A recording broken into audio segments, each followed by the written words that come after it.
Everyone, welcome to my অভিয়সমিতাস channel. তো এখন প্রায় 8টা বেজে গেছে। তো আমি এখন স্নান টান করে চলে এসেছি পুজো দিতে।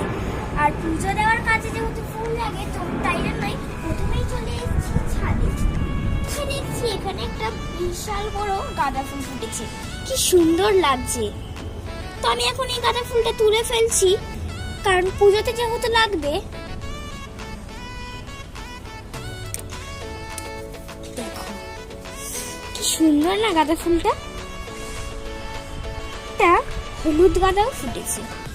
হলুদ গাঁদাটা কিন্তু আরেকটু বড় হবে, কিন্তু আমি এখনই তুলে ফেলছি, কারণ আজকে পুজো দেওয়ার মতো কোনো ফুল নেই। আর এইগুলো আরেকটু অনেকটাই বড় হবে, তো তারপরেই কিন্তু আমি তুলবো।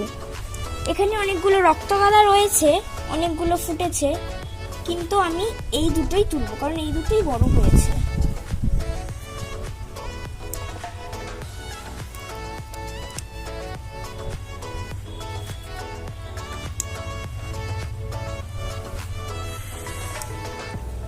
তো দেখো এই গাছটা এই রক্ত গাঁদার মধ্যে কেমন লতিয়ে চলে এসছে। এটা কিন্তু লতানো গাছ না, কে জানে কেন এরকম শুয়ে পড়েছে। তো যাই হোক, এটা কিন্তু অনেকটা সূর্যমুখীর মতোই, কিন্তু এটা সূর্যমুখী না। এর নামটা যদি তোমরা জেনে থাকো তাহলে প্লিজ কমেন্টে বলবে।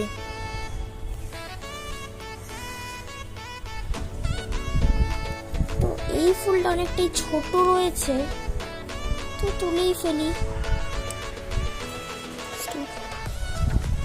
তো দেখো এখানেও কিন্তু অনেকগুলো ফুল ফুটেছে, কিন্তু গাছগুলো লতিয়ে কেন চলে এসছে বুঝতে পারছি না।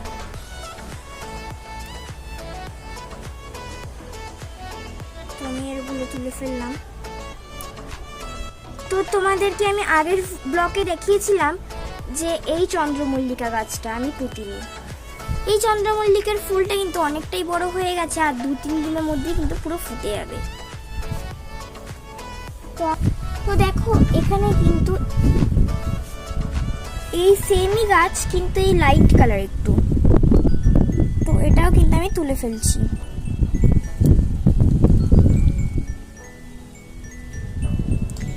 এই গাছগুলো কিন্তু লতানো না, কিন্তু তাও লতিয়ে যাচ্ছে। তো দেখো এখানে নীলকণ্ঠ ফুল ফুটেছে,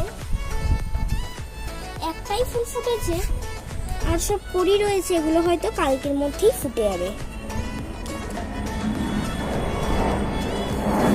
তো দেখো আমাদের ছাদে কিন্তু যা ফুল ছিল সব তোলা হয়ে গেছে, আর তো দেখো আমার কিন্তু এখানে সব থেকে বেশি এই গাঁদাটাই পছন্দ। টাটা। তো আমার এই ফুল তোলার ভিডিওটি তোমাদের যদি ভালো লেগে থাকে তাহলে এই ভিডিওটিকে লাইক করে দিও এবং সাবস্ক্রাইব করে দিও।